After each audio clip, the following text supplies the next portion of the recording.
This episode of the Construction Record is brought to you by the Ontario Sewer and Water Main Construction Association. Clean water is everybody's business.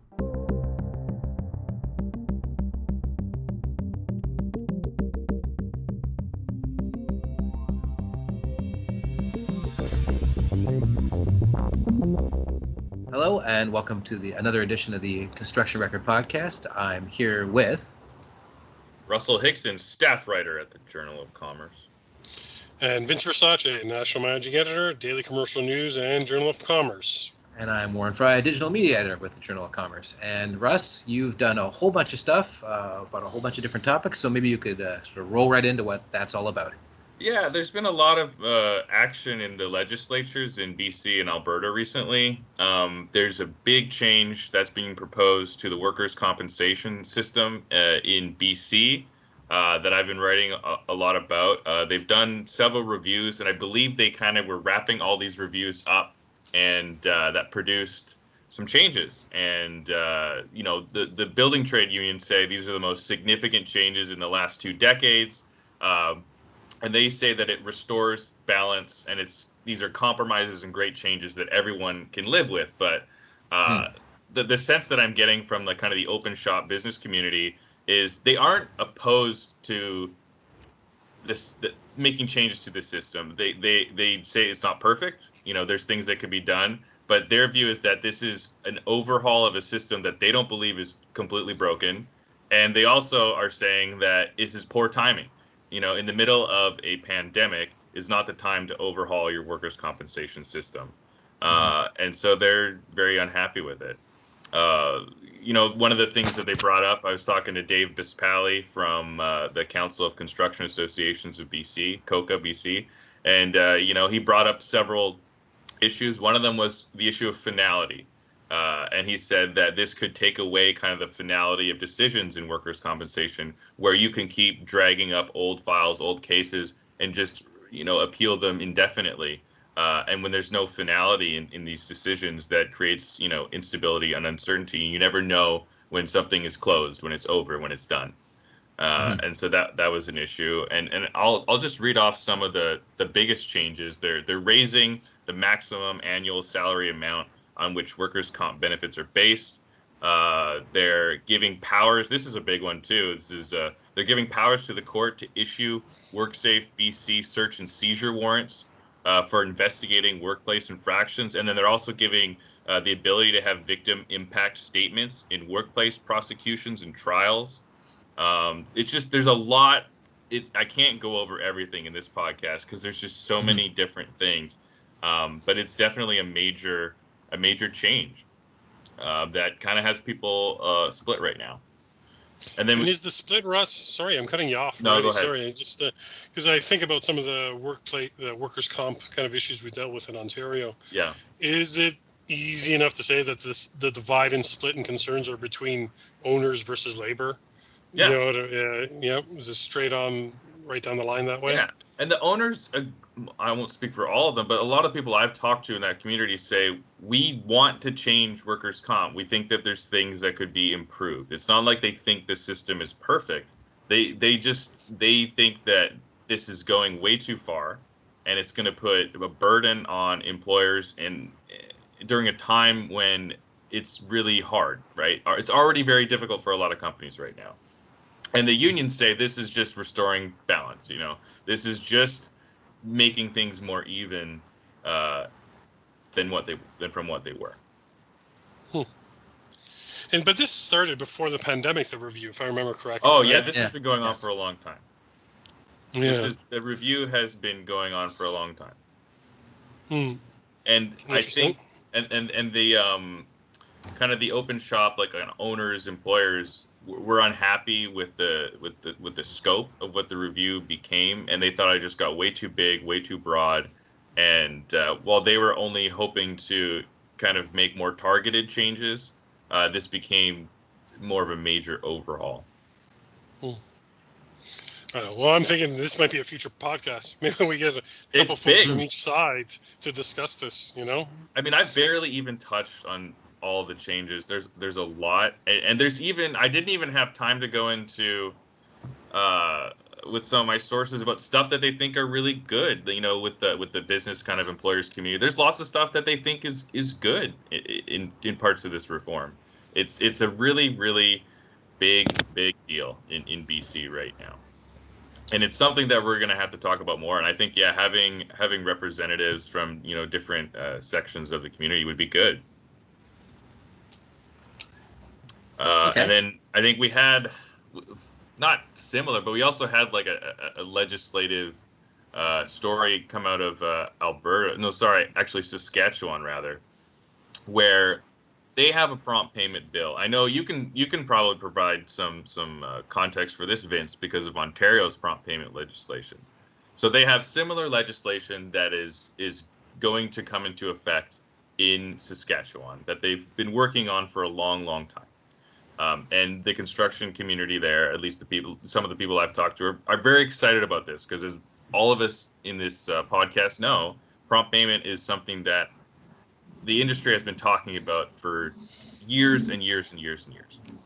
And what has happened is the province has decided to exempt residential construction from the prompt payment legislation. So let's say you're a drywall contractor. If you work in a non-residential project, you're protected, you're covered by the prompt payment legislation. But if you're working on houses, you're not. Mm-hmm. And really? That would seem to me, I'm just guessing here, but that residential would be somewhere where you would have to deal with this quite a bit. So why? Well, it seems like the home building residential community said, we police ourselves fine, thank you. We don't want to be involved. We don't want to be a part of this. And I think kind of the stakeholder discussions there broke down, and they didn't want to be a part of it. And I would really like to, if you're listening, home builders and representatives of that community, I would love to talk to you and learn about what happened. And, is there a version of prompt payment legislation that you would be more interested in being a part of or being under? Or, does whatever system you have in place or community policing you have, does that work for you? I don't know. All I know is kind of the more general construction associations are not happy, and they feel that everybody should be covered by this legislation. It should protect everyone. But I think I need to do a follow-up article and talk to the residential home building community and get their side of why because it seems to me like they didn't want to, they went to government and said, no thank you. Mm-hmm. Very interesting. Yeah, no, I think it definitely is worth the follow-up. Let's see what we can get from them. We'd love to hear from them for sure. Yeah. That's interesting, yeah. And then I guess kind of the final thing I'll mention is we had a COVID case at Site C. It's one of those things that we had feared. That we are. I remember when the pandemic first kind of broke, one of the things that everyone was talking about was, what about these remote sites, these remote work sites? How are we going to keep these people safe? How are we going to prevent an outbreak? I know in Alberta, we've had a few outbreaks that started to grow and then eventually kind of fizzled out. And it seems like they were able to contain them a bit, although they spread to several provinces before that and created a bit of a mess.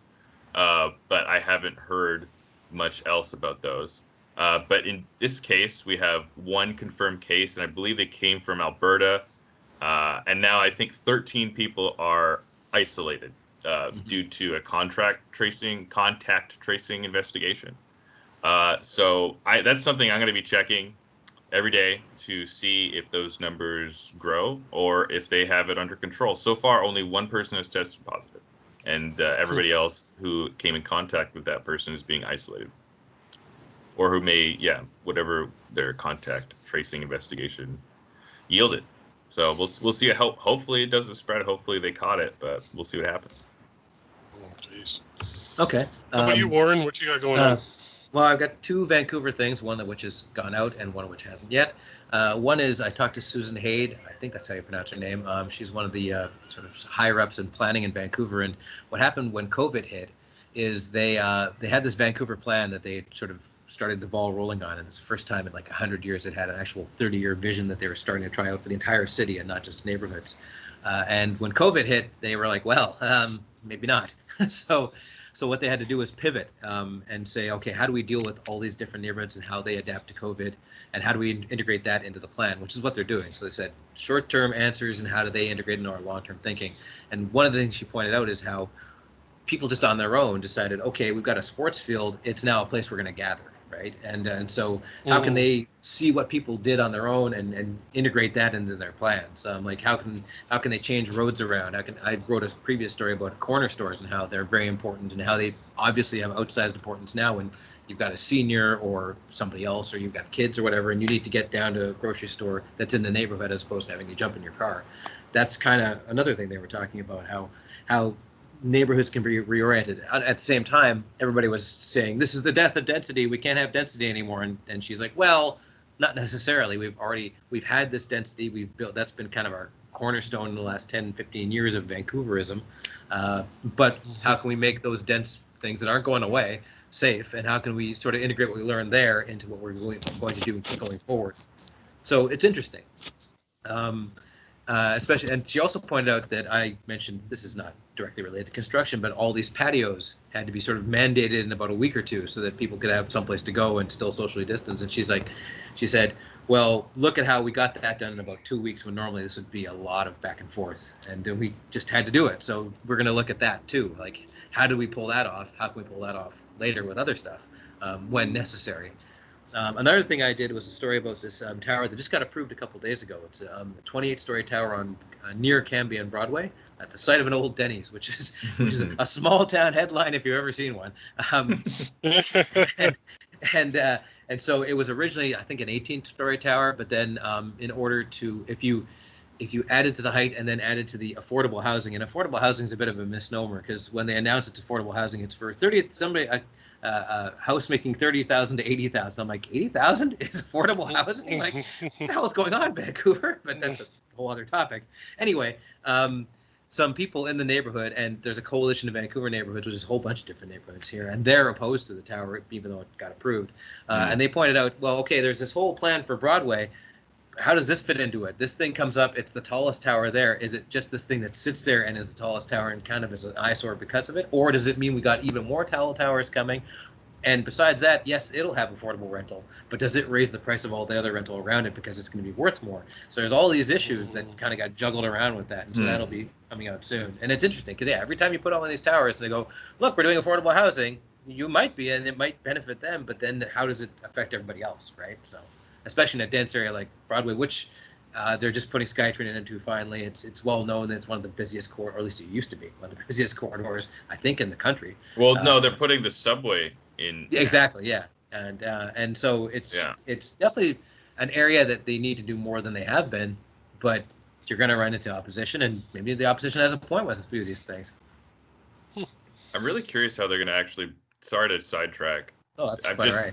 I'm just thinking, I'm like, man, with the mess that it was with the Canada line in terms of them getting sued and just because of their, what was it called, cut and cover or something? That was the big one. And then, hiring, I think it was guys from Columbia for minimum wage when they were qualified engineers who should have been making $100,000 each, and eventually did get that money back. I'm really curious how they're going to build that subway system in one of the busiest places on the West Coast. Don't quote me on this, but I think they said it's not going to be cut and cover this time. Okay. I think they had to do it that way, but it wasn't popular. I mean, that was debated in court for many years, whether they had to or didn't have to. Yeah. And a lot of businesses were very unhappy with that. They also had an Olympics deadline that this one won't have. So. Right. Interesting. Well, we've seen that before here too. Well, still here with Toronto with the Metrolinx Eglinton Crosstown build. You know how even with the best of intentions, they use tunnel boring machines to reduce the amount of interruption to local businesses and traffic, but it's still, the chaos that it created and the amount of businesses that kind of went under was incredible, right? And it's always the question is like, well, how are you going to build something like that after everything's been built up around it, right? The question of density that you're speaking to, right? Like how much more density is needed. And if anything, this pandemic, as awful as it is, it's creating a lot of opportunities to rethink things. Well, it also raises the question: how important is density? Like, if nobody's coming downtown for work then why is downtown there? You know what I mean? Like, and I live downtown in Vancouver, and I'm like, well, why do I live in downtown Vancouver? Not that I want to move, but it's just, if I'm thinking that, then lots of other people are thinking the same thing. Well, I mean, this was what I was talking to, economist Alex Carrick about is a few weeks ago, and he said the digital mobility of everybody now, where you can telecommute for a lot of different jobs. Obviously, some people can't. That creates massive opportunity for people to live in cheaper areas and just work from home. And I think that's really fascinating. It's going to be something interesting going forward. And an article that I have coming up actually is going to talk about apartments and how they're looking at increasing the square footage and changing the whole design around apartments based on COVID, and also, designing in floor plans with home office space to accommodate people who are working more from home. And so, they could totally rethink what they do with an apartment plan. And even the shared amenity space. Like, if you're planning an apartment building now, you have to think, are we going to have a shared gym that everybody goes to? Is that appropriate? And is that going to even be used? That. It's been closed for months. Right? Why am I paying my condo fees, I ask you? Right. So these are things that designers and planners are I'm sure thinking about, is the way it's like we're going to have this giant shift, of consciousness, where the way people interact with spaces is likely going to change for a while, but when people go somewhere, the way that they use space is different. So is it going to be designed different? Probably, maybe. I asked that of the planners, like, are storefronts going to be different? Because you're not going to need to have all that stuff in the front. You'll basically just have, people come out and giving you stuff, or will that continue to be that way or not? Who knows? If you sat down and designed a grocery store from scratch with the knowledge of, what we know now, how would you design it? And it might, it probably would be different. And COVID might be a thing that kind of comes back year after year. Who knows? It might be, it's winter time. We have to go back and isolate again. We don't know. Right. Yeah. Well, I think that's to set up our feature interview that's coming up just here after our chat. I interviewed Barry LePatner. He's a New York-based lawyer, author and advisor on business and legal issues impacting real estate design and construction. He's basically known as the guru of construction reform in America. And so we thought we'd talk to Barry to kind of talk about construction supply chain constraints and what the construction supply chain looks like post-COVID, or as we try to get out of the COVID era. And it's kind of along the same lines that you guys are talking about. It's like rethinking everything that's been done before. And in that interview, we explored a couple of issues because Barry also has a column that's running today, this Friday, on the DCN and JOC websites. And he was saying, he's like, besides the fact that the pandemic is going to do its own culling of people in the industry, right? Firms that aren't well monetized, aren't well capitalized, the mom and pop shops that dominate American and Canadian construction, the ones that do survive, it's going to be a battle for them. You know what I mean? And how do they survive? And one of the things is technology. One of the things is reinventing your business practices and how you track materials, how you source materials, because the industries on both sides of the border have enjoyed these complex global systems that look like they run easy as far as materials. But Russ and Warren, as you guys know, with some of the stories we've talked about around pipeline building, right, in the West, why is it that to build a pipeline here in Canada, right, you can't actually source the steel here in Canada for it? No, because it's too expensive to get it out of Hamilton here in Ontario and out west. Yeah. It's easier to source it out from China, float it over, and build from there. Or bring it up from the States. It's easier to hire somebody full-time to fly to South Korea or China or wherever your steel's being manufactured and have them watch the process and coordinate and help them and make sure your specs are met than it is to get it done here. Which is kind of crazy. It's amazing. It is crazy. And Barry kind of explores some of that, because people are turning to him for questions, with questions for answers. Yeah. Like, what does this post-COVID construction chain look like? Right. And he spoke to both the Canadian and American context. So I hope our listeners get some good intel out of it. And I hope people catch up with this column as well. So with that, thank you very much to the Barry interview. Thanks, guys. The Construction Record is brought to you by the BC Construction Safety Alliance. Through programs, services, training, and consultations, the BCCSA is making safety simpler. Find out more at bccsa.ca. Hello, everyone. Vince Versace here, National Managing Editor of the Daily Commercial News and Journal of Commerce, joining you today for today's feature interview on this podcast. With me today is Barry LePatner, founder of the New York City-based law firm LePatner and Associates LLP. For over 3 decades, Barry has been a prominent advisor on business and legal issues impacting construction, design, and real estate industries. We have Barry with us today to talk about restarting the Canadian construction supply chain and in general about the recovery of the supply chain, both in Canada and the US, in a post-COVID-19 era. Barry, thank you for joining us today. Vince, good to be here with you as always. Yeah, no, for sure. Really appreciate you making the time to talk about the Canadian construction supply chains. I keep on saying Canadian, but really, our audience is global with the podcast. We have a lot of subscribers that are both in the US and Canada. So feel free to kind of just speak to both markets or whatever you feel comfortable with. Either way, listeners are going to benefit. My pleasure. Yeah. So maybe I'll start off with, in our pre-interview, I could say, before the interview we were chatting, we were talking about the demographics of the Canadian construction industry and the American construction industry. And basically, we're talking about mom and pop shops. On the Canadian side of things, about 78% of the industry has 1 to 20 employee-sized firms. And I guess my first question is, what do you see as their fate, these mom and pop shops, given the COVID-19 pandemic's impact on the industry and the supply chain? Well, Vince, clearly the COVID pandemic has played no favorites with any location around the world or any industry. It has been equally devastating because it strikes at the things that underlie the basics of how business operates around the world.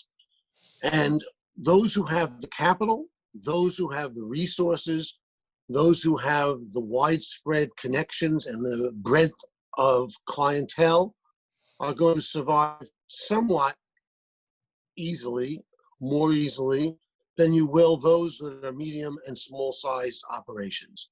The construction industry is truly the last mom and pop industry in North America and around the world because it operates really basically locally. Ignore that 1% of firms who operate in 12 cities or operate globally around the country. They are the rare species.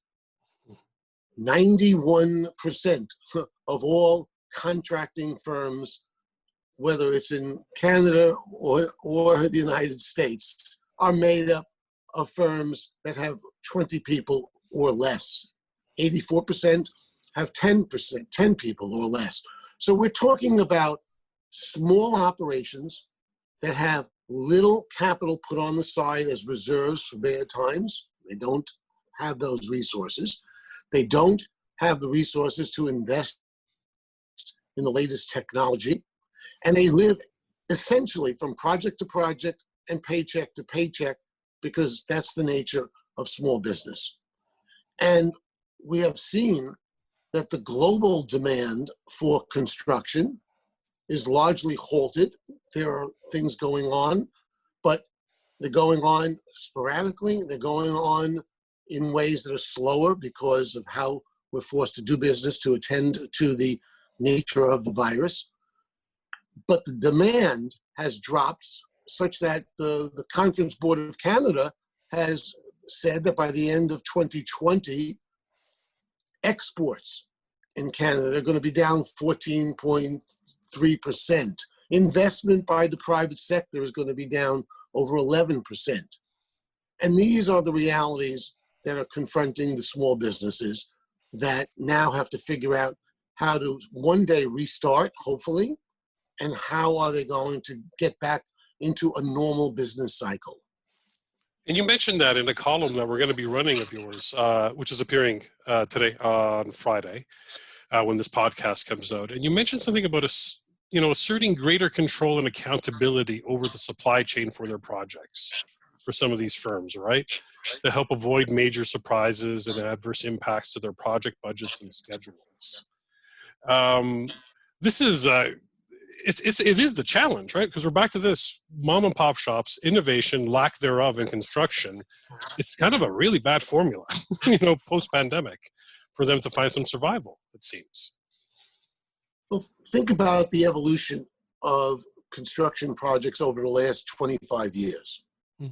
We will all admit, every one of us in this business, that projects have become more complex, and the materials, the technology that we use to build our projects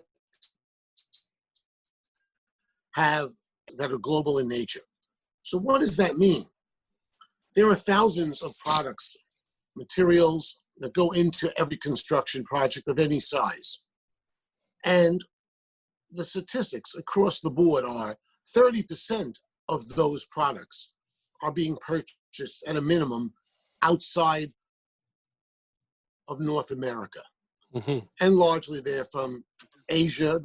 Some of them are from other countries, India and whatever, but they're places where globalism, capitalism has sought to produce those products cheaper and bring them back. Even though the cost of transportation is included, they're still cheaper than domestic products. Right. And what that has meant is that we've set up global, sophisticated supply chains that worked because the use of them year after year after year has made them seem seamless. The reality is they're very complex. To have something be done overseas at a cheaper price, get it onto a truck, get it somewhere to a boat, get it somewhere to a plane, get it back over here, clear custom. If you take the process, there's 25 different steps, and all of that has been disrupted with the pandemic. Right. That is the challenge. So where do you think this leaves project owners, as far as, because we're talking about the subs and the firms that build, but it's the owners that, are the ones putting the projects out. Do you foresee project owners kind of maybe taking a different approach to how they RFP, like request, the way they put out requests for projects, or to kind of mitigate some of the costs maybe that may come with that, inflated costs? There's no question that two things are going to happen going forward for the near-term future. One, product costs are going to increase. And number two, project schedules are going to increase. So owners and their lenders have to factor these, immovable objects that are going to be impacting every project for the next few years. And to recognize that, we now have to also talk to the architects and engineers who ordinarily would be specifying products that they feel comfortable about because that's been in their specification books for the last 2, 5, 7, or 10 years. We now have to say, if it's coming from overseas, we got to do double diligence to make sure that that's still a reliable, insurable, financially stable supplier. We have to make sure that there isn't a domestic product that could come at some slight higher cost with more assurance it's going to meet our schedules. We have to talk to contractors who go out to suppliers and pick up electrical products, pick up light fixtures and the like, and find out if that's going to be sourced as reliably as we would like it to be to meet our project schedule. That is the new challenge. And what are you seeing maybe in your jurisdiction? Are discussions already being held from what you see maybe through your clients or around, like, how do we go about doing this? Because I find that it's interesting. We see these discussions. We're seeing a lot of group discussions. To give you context to my question is, especially here in Canada and in Toronto, it's like, okay, how are we going to do this moving forward? Is essentially the question. What is the new normal? And people are still kind of struggling with really letting go some of those comfortable modules that you just mentioned. It's like, our spec book has always said this. We've always gone to this guy. Right? Like that due diligence part seems to be the thing that we've seen through our reporting that is scaring people a little bit, right? Like, it's hard enough to pull together a project, but now we're adding this extra level of due diligence. Are there certain... Go ahead. Sorry. Yeah. Yeah. No, it should be a scary thing because there's no kind of book to go to that says the suppliers of the past, the manufacturers of the past are there and can be counted on, even if they say to you in an email, yes, we can. So who's got the responsibility? Who's going to pay for a lack of due diligence? Well, one, the owner will, and that's the easy one.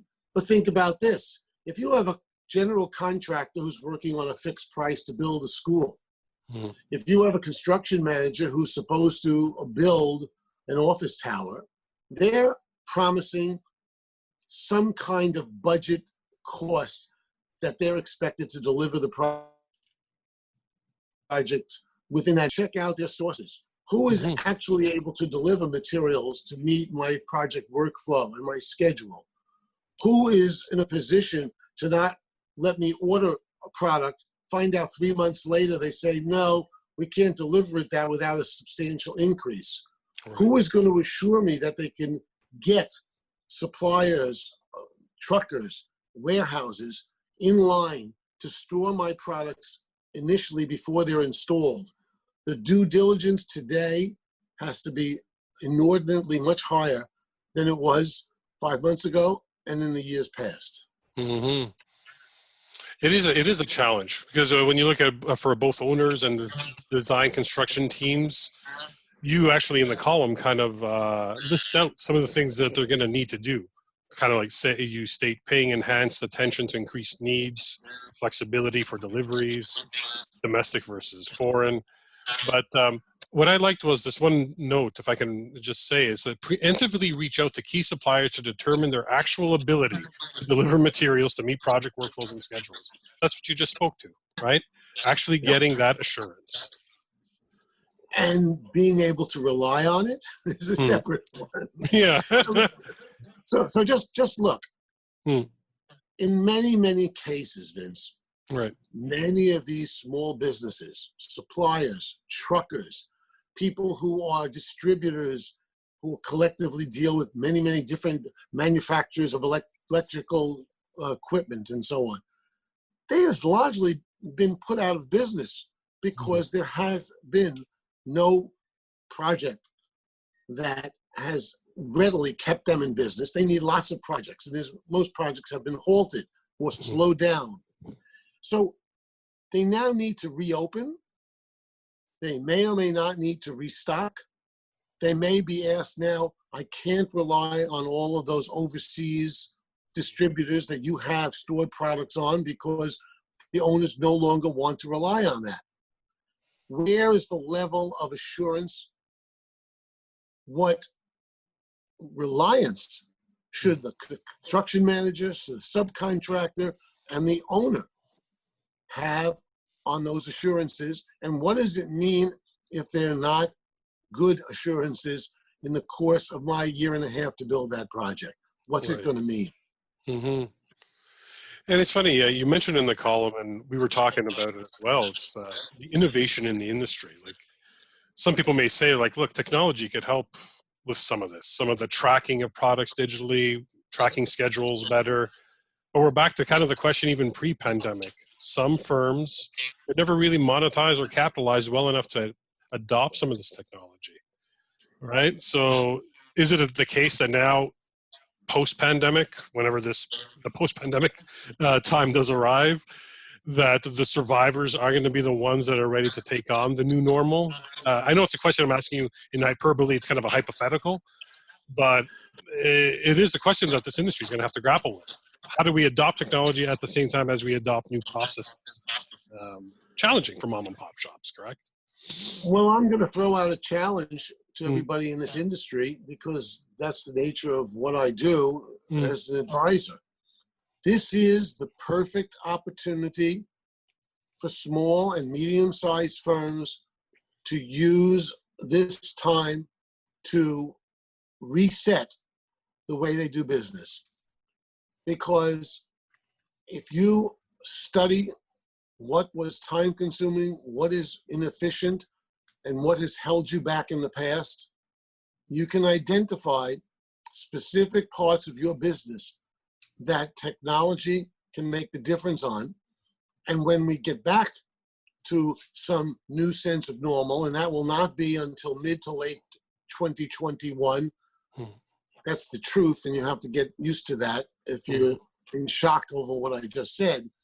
If you are positioning yourself to have technology that can track product deliveries and keep that tracking in front of you and the clients so that they're assured of it, if you can have a process that shows that you are only ordering from companies that have proven to be solvent, if you can show how you're coordinating the process of purchase orders all the way through delivery, insurability, and installation with technology, which you learned about and you mastered over the next few months into next year, you're going to be positioned much better to get new business and to be relied on as someone who's in touch with the way business is done throughout the world, and which is not normally done in the construction world.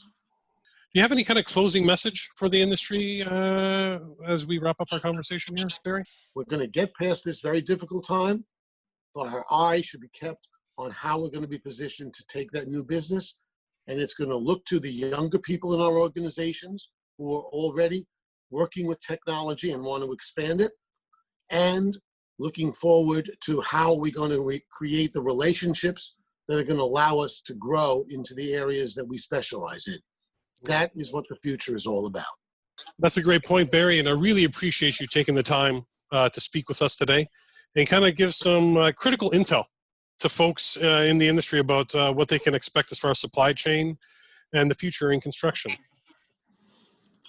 It's always my pleasure, Vince, and I just wish everybody good luck, but don't get caught up in the short-term aspects of this. Figure out how to move past it and look to the opportunities that are going to be right there on the horizon. Perfect. All right. Well, thank you very much. Thanks, Barry. Thanks, Vince.